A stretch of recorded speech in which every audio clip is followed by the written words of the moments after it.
সুপ্রিয় দর্শক, সবাইকে স্বাগত জানাচ্ছি স্বাধীন সংলাপে। সহযোগিতায় আলোক হেলথ কেয়ার অ্যান্ড হাসপাতাল। বাবলি ইয়াসমিন পুরো আয়োজন জুড়ে থাকছে আপনাদের সঙ্গে। আজ আমার নির্ধারিত বিষয় সংসদের ভেতরে বাইরে। এই বিষয়টি নিয়ে আলোচনা করার জন্য স্টুডিওতে আমার সঙ্গে সম্মানিত দুজন অতিথি এই মুহূর্তে উপস্থিত আছেন। পরিচয় করে দেব তাদের সঙ্গে। স্টুডিওতে আছেন রাজনীতিবিদ, লেখক ও কলামিস্ট গোলাম মাওলা রনি, আপনাকে স্বাগত। আছেন সাংবাদিক ও বিশ্লেষক শাহেদ আলম, স্বাগত এই আয়োজনে। জনাব গোলাম মাওলা রনি, আপনার কাছে আসি। নতুন সরকারের প্রায় 1 মাস হতে চলল। সেখানে নির্বাচনের আগে আমাদের প্রধানমন্ত্রী তারেক রহমানের বেশ কিছু প্রতিশ্রুতি ছিল। সেই বিষয়গুলো আমরা দেখলাম যে 1 মাসের মধ্যে তিনি বেশ কিছু প্রতিশ্রুতি পূরণ করছেন। আমি ফার্মার্স কার্ডের কথা যেটি বলছিলাম, এর মধ্যে আপনার ফ্যামিলি কার্ডের বিষয়টি ছিল। খাল খননের আমরা যে কর্মসূচি সেটার উদ্বোধন করতে দেখলাম। 1 মাসে এই প্রধানমন্ত্রীকে আপনি আসলে কেমন দেখলেন? আপনার বিশ্লেষণ। উনি তো চেষ্টা করে যাচ্ছেন, প্রথমত চেষ্টা করে যাচ্ছেন। আর এটা যদি চেষ্টা বাংলাদেশে যে সিস্টেম না করতেন, আমাদের কি করার ছিল? কিছু করার ছিল না। আমরা তো সবসময় ক্ষমতার পুজোরি। তো উনি যে উদারতা দেখাচ্ছেন, রাস্তাঘাটে খোলামেলা চলাফেরা করছেন, তারপর নিজের ব্যয় সংকোচন করছেন, যথাসম্ভব ভালো মানুষই দেখানোর চেষ্টা করছেন, হেলিকপ্টার ব্যবহার না করে প্লেনে যাচ্ছেন, কৃষক কার্ড, খাল কাটা থেকে শুরু করে সেই একটু খাল কাটার জন্য ঢাকা থেকে পুরো বহর নিয়ে তারপরে উত্তরবঙ্গে গিয়ে সেখানে খাল কেটে আবার দিনে দিনে ফেরত আসা। He is now 62 years old. এটা চারটিখানি কথা না, এখানে আপনার আন্তরিকতা থাকতে হবে এবং ডিভোশন থাকতে হবে। আদারওয়াইজ এই পরিশ্রম কেউ করতে পারে না। সবাই তো ওই বলে রুমের মধ্যে, অফিসের মধ্যে বসেই সুইচ টিপে। এখন তো টেকনোলজির কারণে সে তো খাল কাটা উদ্বোধন করতে পারতো তার রুমের মধ্যে। বলো মাটি এনে বলো যে ঠিক আছে একটু মাটি আনো, মাটি আনো, ওখানে একটা কোদাল দিয়ে একটা কোপ দেই, হ্যাঁ ওখান থেকে সেইভাবে হলো আর কি। তো সেই কাজ না করে তিনি প্র্যাকটিক্যালি ফিল্ডে যাচ্ছেন, দৌড়াদৌড়ি করছেন। তো এই 1 মাস সব মানুষ তো, আমি তার সম্পর্কে এখন পর্যন্ত হতাশ হওয়ার মতো কিছু দেখিনি, হতাশ হওয়ার মতো কিছু শুনিনি।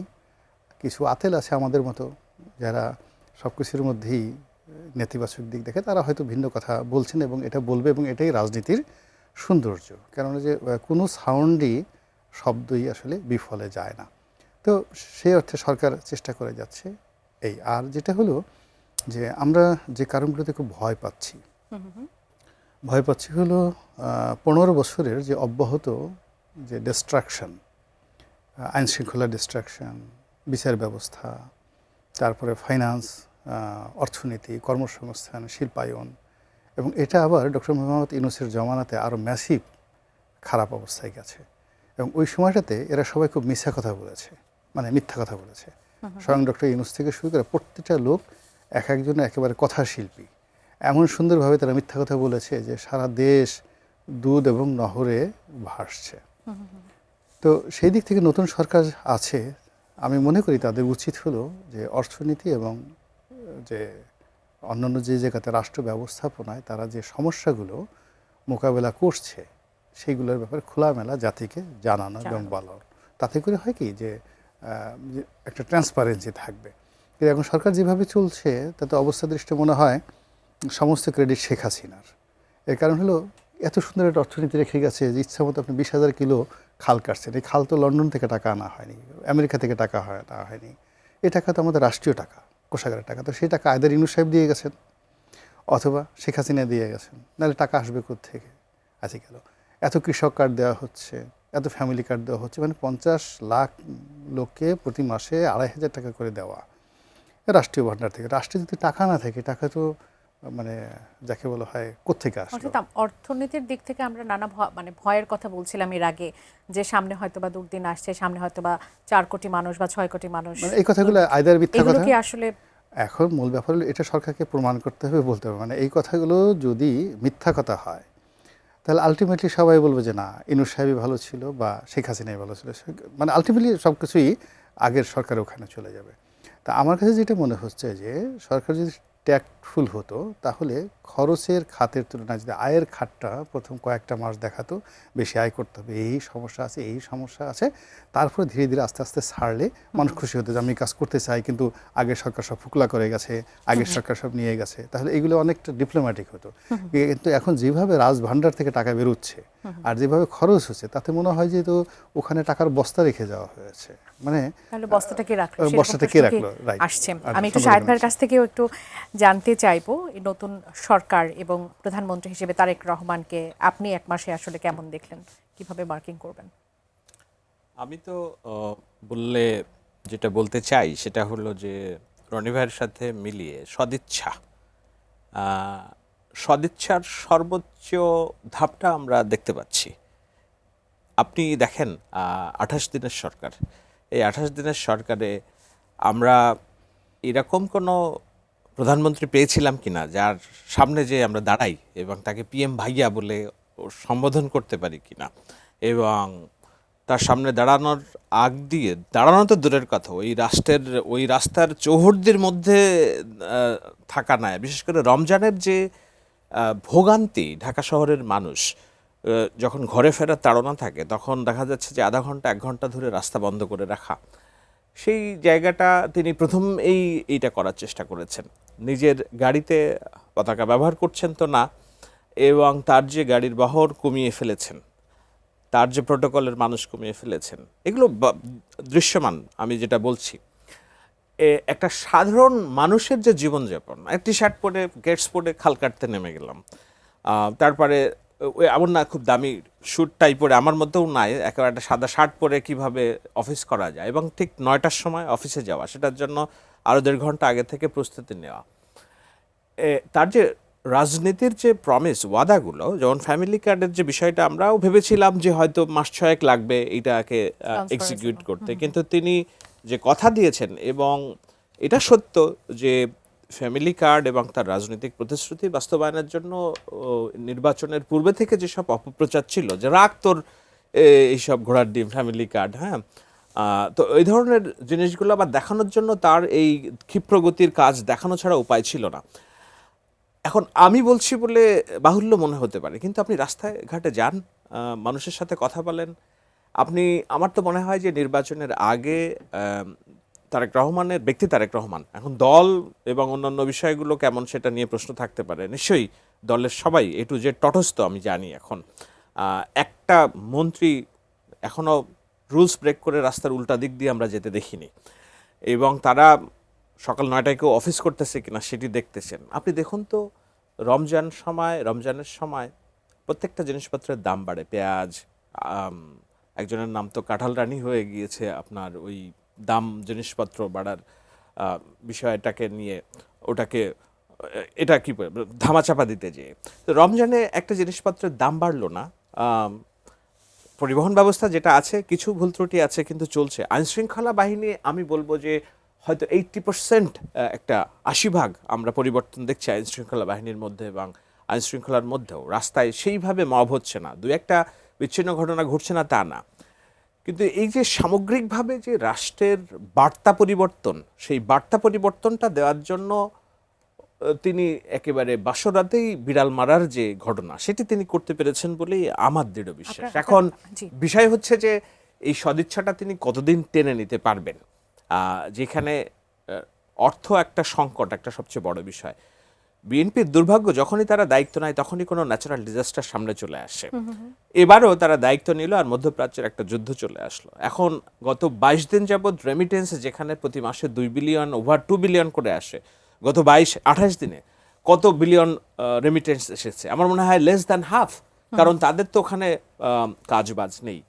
তো আপনি যখন পয়সার সংস্থান না থাকে তখন আপনার কাজ চালিয়ে নেওয়াটা দুষ্কর। তো এবং দুর্ভাগ্যক্রমে তারা দায়িত্ব নেওয়ার পরেই এই ডিজাস্টারটা শুরু হয়েছে, কিন্তু এর পরেও আমি মোটা দাগে দেখি না কোনো ম্যাসিভ আকারের অসন্তোষ মানুষের মধ্যে, বরঞ্চ অনেকেই বলাবলি করছেন যে না, এখনও নির্বাচন হলে হয়তো বিএনপি 270-80 বেশি আসন পেতে পারে, যেই অবস্থা আছে এখন। ইটস টু আর্লি টু জাজ, বিকজ মাত্র একটা মাস হয়েছে। 6টা মাস যদি এভাবে কন্টিনিউ করতে পারে, যেভাবে দুর্নীতির লাগাম টেনে ধরা হয়েছে বলেও আমি মনে করি, একটা সরকার বদল হওয়ার 1 মাসের মধ্যেই তদবির, বদলি, বাণিজ্য, এটার জন্য টেকা যায় না। আমি তো এখনো পর্যন্ত শুনি নাই যে একটা তদবির কিংবা একটা বদলি বাণিজ্যের বিনিময়ে হয়েছে। বদলির বিষয়টা নিয়ে আমি একটু যদি রনি ভাইয়ের কাছে আসি, পদ পদবীর পরিবর্তন নিয়ে এক ধরনের আমরা প্রশংসার জায়গা থেকেও যেমন কথা বলবো, তেমনি যে জায়গাগুলোতে আসলে সমালোচনা করতে হবে সেই জায়গাগুলো নিয়ে কথা বলবো। বিশেষ করে প্রথম আলোর একটি সংবাদের শিরোনাম ধরে যদি আমি বলি যে পুরনো ধারায় দলের অনুগত শিক্ষকদের উপাচার্য নিয়োগের বিষয়টি নিয়ে বেশ সমালোচনা হচ্ছে। গতকাল বেশ কয়েকটি বিশ্ববিদ্যালয়ের উপাচার্য পরিবর্তন করা হয়েছে। এখন সেখান থেকে জনমনে যে প্রশ্নটি আসছে যে শিক্ষা প্রতিষ্ঠানে আসলে দলীয়করণের প্রয়োজনীয়তা আসলে কতটুকু, একই ধারা কেন ফিরে এলো? আসলে আমরা তো ডাল ভাতের বাঙালি। আপনি বাঙালিকে যদি হঠাৎ করে পেপসি দিয়া আর মুড়ি দিয়ে খেতে বলেন, এটা খেতে পারবে না। মুড়ি খাওয়ার জন্য তাদের খেজুরের রস লাগবে আর কি। তা আমাদের দেশে আসলে অনেক আগের থেকেই দলীয় লেজুর বৃত্তি আর দলীয় লোকজন প্রায় সব জায়গাতেই এটা অনুষঙ্গ হয়ে গেছে। রাজনৈতিক দলগুলো এই নিজের দলের মধ্যে যদি ভালো লোকদেরকে সিলেক্ট করতে পারে, ওটাই হলো সবচেয়ে ভালো জিনিস। আমাদের ধরেন ঢাকা বিশ্ববিদ্যালয়ে তো প্রফেসর ফায়েজ, প্রফেসর হেফাজউদ্দিন সাহেব, প্রফেসর আজাদ চৌধুরী সাহেব, ওনাদের মতো ভিসে মান্নান সাহেবের মতো মানুষজন তো ছিলেন, আব্দুল হালিম চৌধুরী সাহেব ছিলেন, তাদের সবারই রাজনৈতিক পরিচয় ছিল, কিন্তু তাদের শিক্ষকতার যে মান মর্যাদা সমস্ত কিছু তাদের সেই দলীয় পরিচয়ের ঊর্ধ্বে উঠেছিল যেদিন তারা দায়িত্ব লাভ করেছিলেন।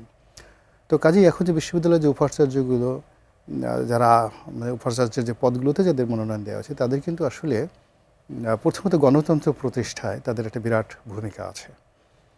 দ্বিতীয়ত বিগত সরকারের আমলগুলোতে ইভেন ইউনূস সাহেবের জমানাতে তারা মারাত্মকভাবে অপমানিত এবং লাঞ্ছিত হয়েছেন।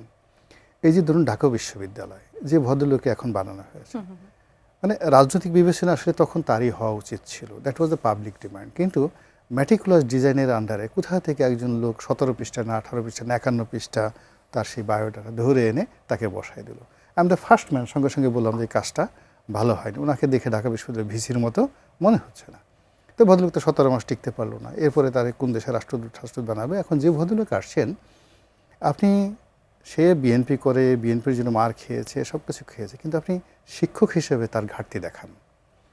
তারপরে উপাচার্য হিসেবে তার ফিটনেসটা দেখেন যে অতীতের যে কোনো উপাচার্যের তুলনায় সে কম ফিটনেস কিনা। ফলে আমি মনে করি যে প্রথম আলো বলেছে, এই জন্য মানে প্রথম আলো, সিপিডি এদের সম্পর্কে আমার খুব বাজে ধারণা। মানে এরা যা কিছু বলে, আমি তারেক রহমান সাহেবের জায়গায় হলে আমি উল্টা করতাম, সবসময় উল্টা করতাম। এরা যা কিছু বলে, এদের ইন্টেলেকচুয়ালি কিছু প্রবলেম আছে। যদিও জনাব শাহেদ একসময় প্রথম আলোতে ছিলেন, যুক্তরাষ্ট্রে কাজ করেছি, কাজ করেছে, কাজ করা হয়নি। আর প্রথম এবং আলোতে প্রথম আলোর বিরুদ্ধে আমি গতকালকেও বলেছি। আর প্রথম আলোতে যারা আছে এডিটার সেডিটাররা সবাই আমার সহকর্মী ছিলেন, আমরা একসাথেই চাকরি করেছি। তো যার জন্য আমার কাছে এরা মনে হয় না যে প্রথম আলো বা ডেইলি স্টারে এমন কেউ আছে একটা সরকারকে ডাইরেক্ট করার মতো জ্ঞান গরিমা লেখাপড়া এদের কারো আছে। So we should not be confuse, তাদের অবশ্যই এটা পাওয়ার আছে। এখন ইল্লু পিঙ্কুদের যেভাবে একটা পাওয়ার আছে, তারাও তো মানুষজন কী করছে। ওই যে ওয়াজের মাহফিলে দেখা গেল যে রশ্মিকা মান্দানা এখন সে মাননীয় সংসদ সদস্য, আমির হামজা, আমির হামজা, তো তারও তো একটা বিরাট মানে ফ্যান আছে, হিরো আলমের একটা বিরাট ফ্যান আছে। আপনি এগুলো তো করতে পারবেন না। এরা হিরো আলম গান গেলে, আরবি গান গেলে কত মানুষ দাঁড়িয়ে যায় সেই গান শোনার জন্য। সে গোবিন্দর মতো রাস্তায় রাস্তায় নাচতেছে, সেই ভিডিও সব ভাইরাল হয়ে গেছে।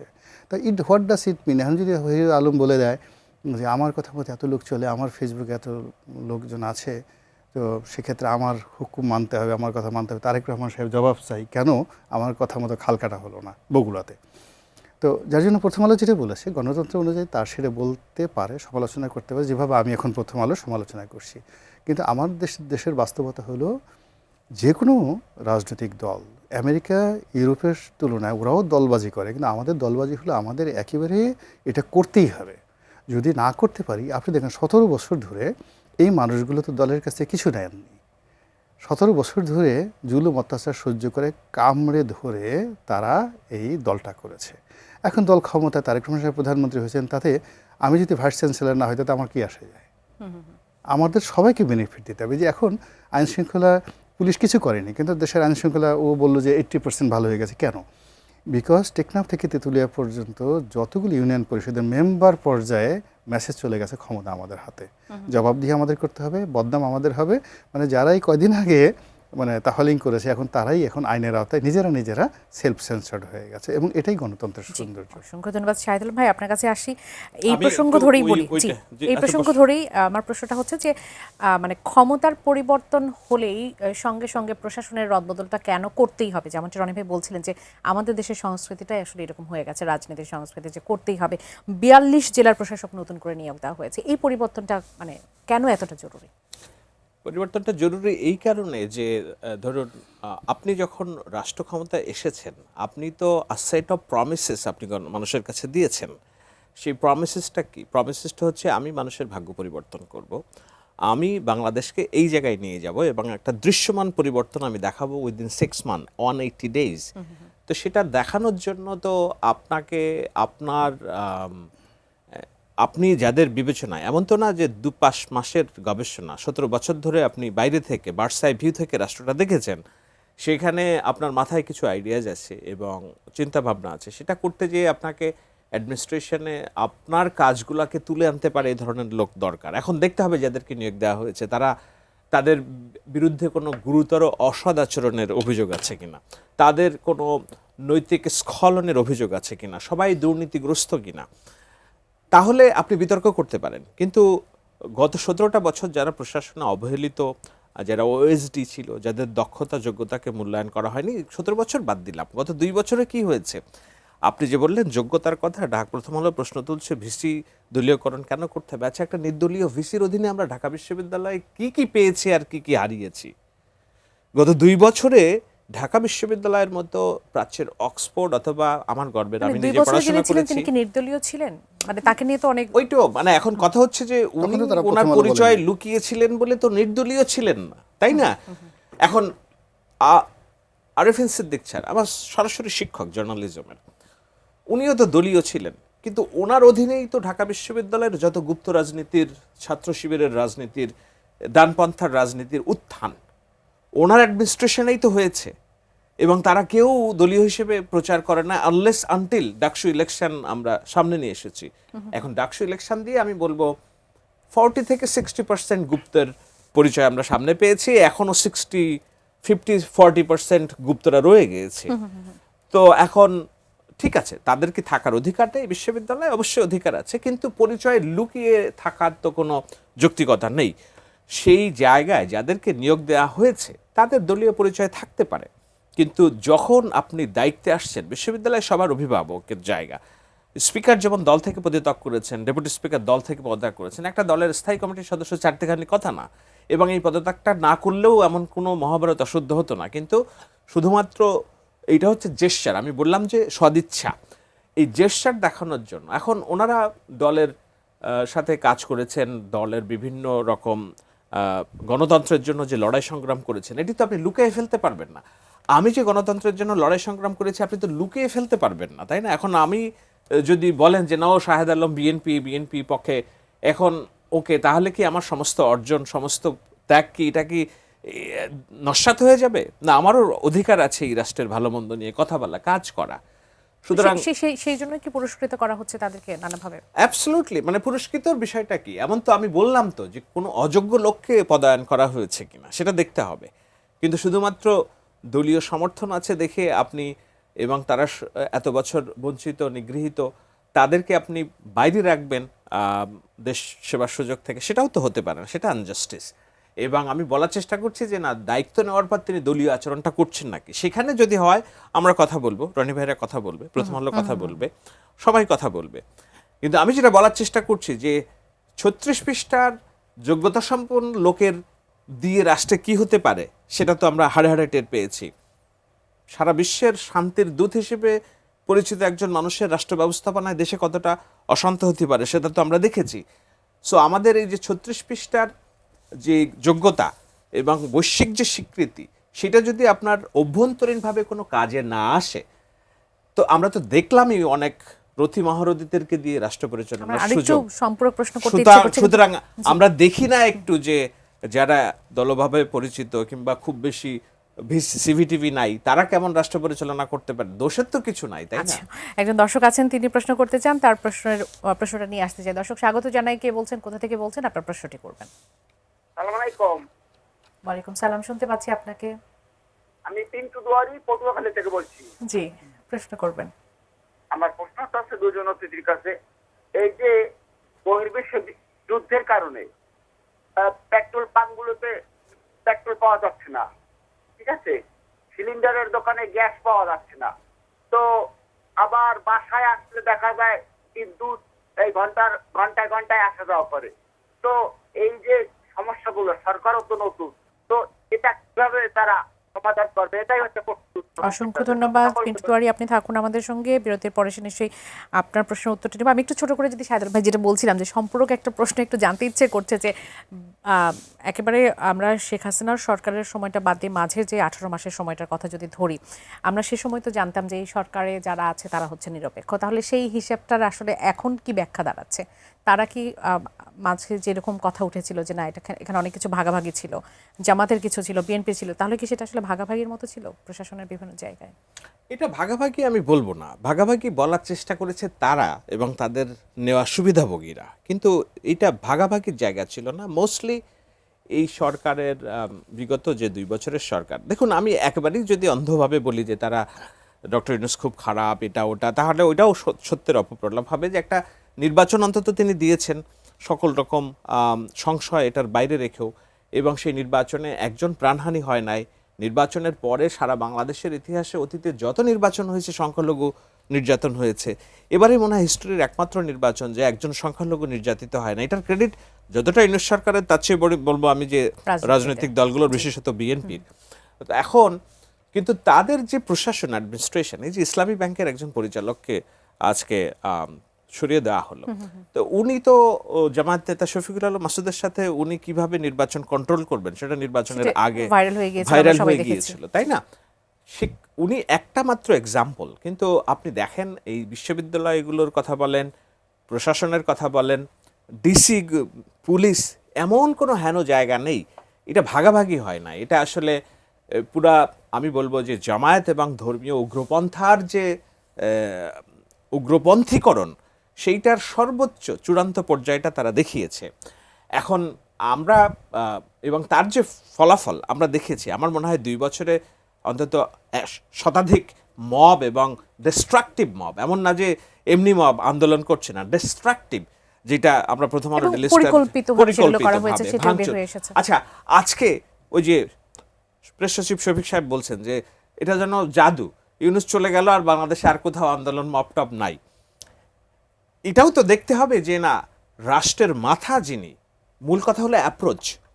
যদি মবকারী, দুষ্কৃতকারী, অন্যায়কারী, দুর্নীতিকারীরা বুঝে যে আমার রাষ্ট্রের মাথায় যিনি বসে আছেন তিনি আমাকে প্রশ্রয় দেবেন না, আপনি এগুলো উনি রনি ভাই বলেছিল ভ্যানিশ হয়ে যাবে স্টার নিউজে, আমি মনে হয় ভুলে না, গ্লোবাল টিভিতে, যাই হোক। তো দেখেন আমার মনে হচ্ছে এরা ভ্যানিশ হয়ে গিয়েছে। আজকে ঢাকা বিশ্ববিদ্যালয়ে শিবির মিছিল করলে 50 জন মানুষ আসে না। ইনকিলাব মঞ্চ, ওই যে রাজশাহী থেকে একটা মবকারী ছুটে এসছে ঢাকায়, 7 জনও মানুষ নাই। অথচ এই একই গ্রুপটা যদি নির্বাচনের আগে দাঁড়াইতো তাহলে দেখা যাচ্ছে 700-7,000 মানুষ পেছনে থাকতো। আমরা শুনবো আরো রাষ্ট্র কিভাবে চলবে, এই বার্তা যদি টপ থেকে দেওয়া যায় তাহলে আনুষঙ্গিক সবকিছু ওই অনুযায়ী চলবে বলে। ডক্টর ইউনূসের যখন সরকার ছিল মেসেজটাই ছিল এরকম, তোমরা করো যা খুশি করো। রনি ভাই আপনার কাছে আসি। বিরতির আগে একজন দর্শক দুজনের কাছে প্রশ্ন রেখেছিলেন, আমি একটু আপনার কাছ থেকে নিই। পিন্টু তিওয়ারি পটুয়াখালী থেকে, তিনি প্রশ্ন করেছিলেন যে এই যে পৃথিবীতে যে একটা পরিস্থিতি তৈরি হয়েছে, অস্থির একটা পরিস্থিতি, যুদ্ধাবস্থায়, সেখান থেকে দেখা যাচ্ছে যে আমরা পেট্রোল পাচ্ছি না, সিলিন্ডারে গ্যাস পাচ্ছি না, বাসায় গেলে দেখা যাচ্ছে যে বিদ্যুৎ আসা যাওয়া করছে, যদিও এই সরকারটা নতুন, কিন্তু এই সরকারটা আসলে এটা কিভাবে সামাল দেবে? সামাল দিতে হবে মানে সত্য কথা বলতে হবে। যেমন ধরুন এখন আমেরিকাতে মানে অলমোস্ট এভরি উইক তেলের দাম ওঠানামা করছে, এবং আমেরিকা জনগণ তারা জানে যে এই কারণে হচ্ছে। ইভেন মধ্যপ্রাচ্যের যে দেশগুলো, আপনি চিন্তা করতে পারেন যে কাতার, তারপরে দুবাই, তারপর যাকে বলা হয় সৌদি আরবিয়া, সেখানে যুদ্ধ উপলক্ষে তেলের দাম বাড়াই দিয়েছে তাদের অভ্যন্তরীণ মার্কেটে। কিন্তু আমরা এখন পর্যন্ত কিন্তু বাড়িয়ে নাই। এর কারণটা কি? আমরা জনগণকে ভয় পাচ্ছি বা আমরা পপুলারিটি পেতে চাচ্ছি, কিন্তু এটা অ্যাফোর্ড করার অবস্থা কিন্তু আমাদের নাই। 2 নম্বর হলো যে প্রত্যেকটা জায়গাতে স্টেশনে আমরা আসলে সংকটে আছি, পেট্রোল অকটেনের সংকটে আমরা আছি। সংকটের কারণে অবশ্যই সংকটে আছি, এতে কোনো সন্দেহ নেই। বলা হচ্ছে যে দ্যাট ইজ দ্য প্রবলেম, যেটা টেলিফোন মানে উনি যে ভদ্রলোকটা বলেছেন, বাস্তবে গিয়ে দেখেন। আমি এইমাত্র আপনার এখানে আসলাম, আজকে বন্ধের দিন, এমন কোনো পেট্রোল পাম্প নাই যেখানে 1 কিলোমিটার, 2 কিলোমিটার, 3 কিলোমিটার লাইন নেই। এটা হলো বাস্তবতা। কিছু কিছু জায়গাতে মন্ত্রী বলে দেওয়ার পরে রেশনিং করছে না, ফুল ট্যাঙ্কি দিচ্ছে, আর অনেক জায়গাতে ফুল ট্যাঙ্কি দিচ্ছেন এবং অনেকগুলো পেট্রোল পাম্প পেট্রোল পাচ্ছে না। এখন এই কথাটা যদি আমরা সত্যিকারভাবে বলি, তো হোয়াট ইজ দ্য প্রবলেম? কিন্তু যখন আমি বলছি যে পর্যাপ্ত পেট্রোল আছে, আসে নিয়ে যান, তখন আমি দেখা গেল যে আমার দরকার নেই, আমার গাড়িতে 5 লিটার তেল আছে, কিন্তু আমি সেই 5 লিটারের মধ্যে 3 লিটার পুড়িয়ে পেট্রোল পাম্পে আসলাম, এসে দেখলাম যে পেট্রোল নাই। ফলে সঙ্গত কারণেই আমার মানে মেজাজ গরম হয়ে যাবে, খারাপ হয়ে যাবে। বা আমাদের শুধুমাত্র দেখা গেল যে সরকার যদি বলে যে না ঠিক আছে এতদিন পর্যন্ত রাস্তায় কোনো চলবে না, সবাইকে যে যার মতো পাবলিক ট্রান্সপোর্টে চলতে হবে, ইটস এমার্জেন্সি।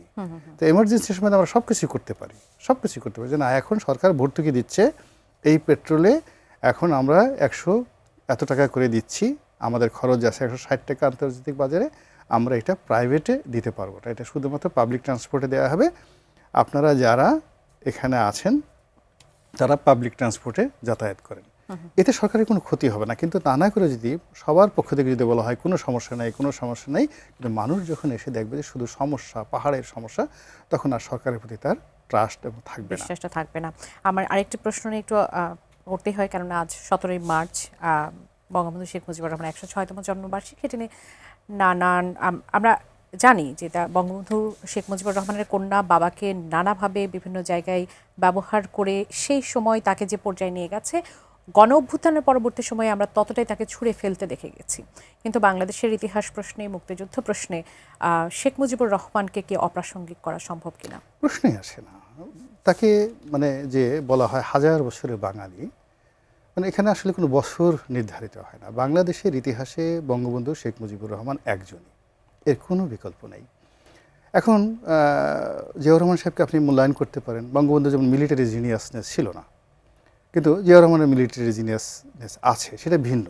প্রশাসনিকভাবে বঙ্গবন্ধু ফেল করেছিলেন, জিয়াউর রহমান সাহেব সফল হয়েছেন, দ্যাট ইজ অ্যানাদার প্রসঙ্গ। কিন্তু একটা জাতিকে স্বাধীনতার মন্ত্রে উদ্বুদ্ধ করা, একটা জাতিকে স্বাধীনতার স্বপ্ন দেখানো এবং সমস্ত মানুষকে, একেবারে নিরস্ত্র মানুষকে বুলেটের সামনে বুক পেতে দিতে উদ্বুদ্ধ করা, এই যে ম্যাজিক, এই যে জাদুকরী ক্ষমতা, এই যে সম্মোহী ক্ষমতা, পৃথিবীর ইতিহাসে বঙ্গবন্ধুর মতো আর কাউকে আমি দেখিনি। মানুষ আপনি গিয়ে দেখেন, এই যে Pakistani army, one of the 7th largest army in 1971, তাদের যে ইফেক্টিভনেস, সেই 7th লার্জেস্ট আর্মি, এখন বোধহয় 10তম বা 11তম, কিন্তু ওই সময়তে তারা 7th লার্জেস্ট আর্মি ছিল।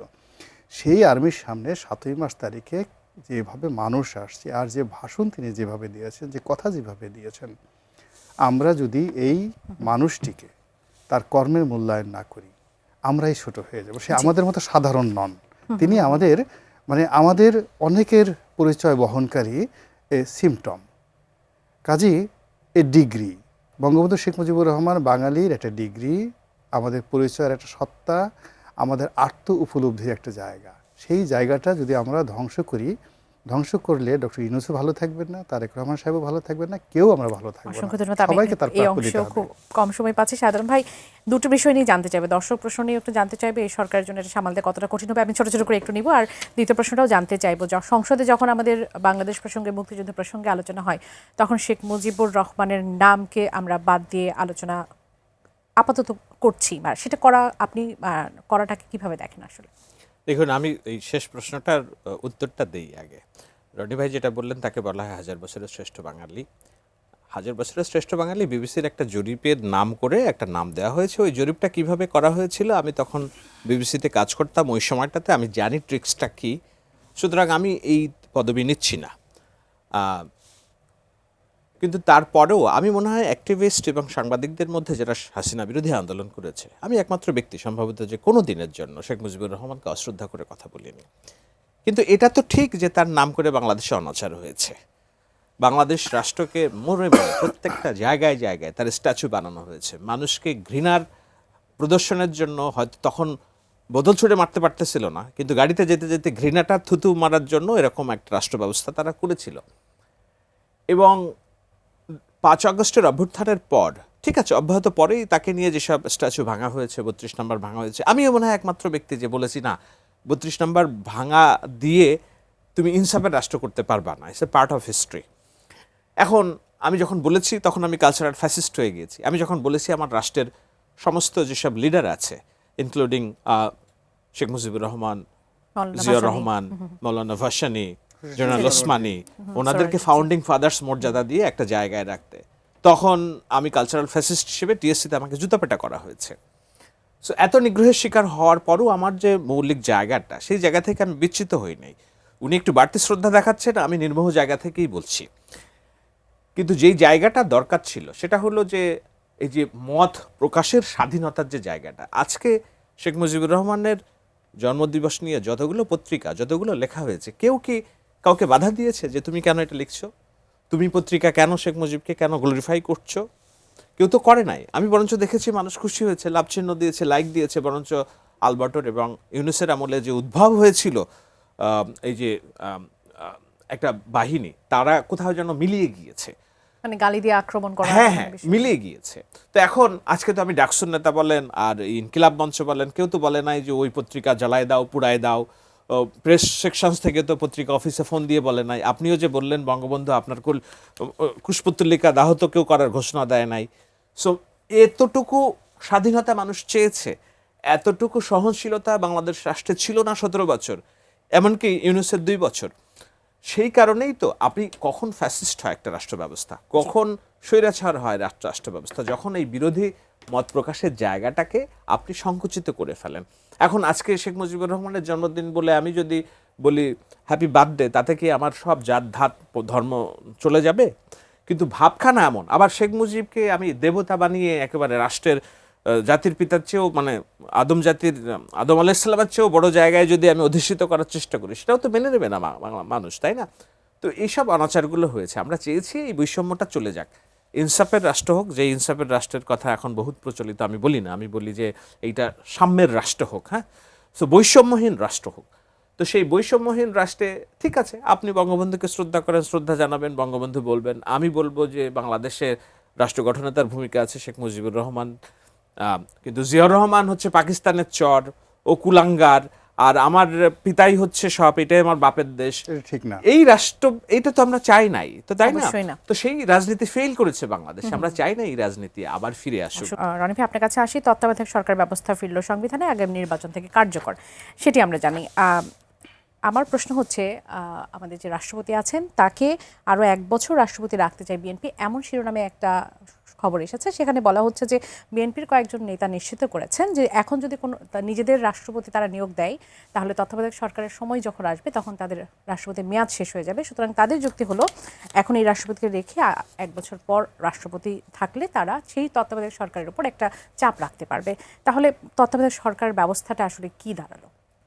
ফার্স্ট হলো যে এখন তো তত্ত্বাবধায়ক সরকার ব্যবস্থা নেই, নতুন আসতেছে, এই জন্য স্বাগতম, এটা ভালো। এখন যে অবস্থা আছে অন্তর্বর্তীকালীন সরকার বা একদলীয় সরকার বা নিজ দলীয় সরকারের অধীনে নির্বাচনের চাইতে তত্ত্বাবধায়ক ব্যবস্থা ভালো। 2 নম্বর হলো যে আমাদের রাষ্ট্রপতি এখন যিনি আছেন, তিনি আসলে সৌভাগ্যবান একজন মানুষ। যে কোনো কারণে হয়তো সৌভাগ্য তাকে ধরা দিয়েছে। এখন এই যে এখন অনেকগুলো জটিলতা আছে, যেটা আপনি বললেন এটা প্রকাশ্য, মানে প্রকাশ্য, কিন্তু বাস্তবতা হলো যে সবাই যেটা বলে যে ডক্টর মোহাম্মদ ইউনূসের সঙ্গে একটা সমঝোতা হয়েছিল যে তাকে রাষ্ট্রপতি বানানো হবে। লন্ডন বৈঠকে এই ধরনের কথাবার্তা হয়েছিল, এটা ওয়াইডলি পপুলার। তো সেক্ষেত্রে যদি এখন চুপ্পু সাহেবকে বিদায় করে দিতে হয়, তাহলে ওই চ্যাপ্টারটাকে ক্লোজ করতে হয়, মানে তাকে আনতে হয় বা তাকে না করে দিতে হয়। ফলে ওখানে যে একটা ম্যাটিকুলাস ডিজাইনের একটা বিরাট শক্তি আছে, যেই শক্তিটা শেখ হাসিনাকে ফেলে দিয়েছে।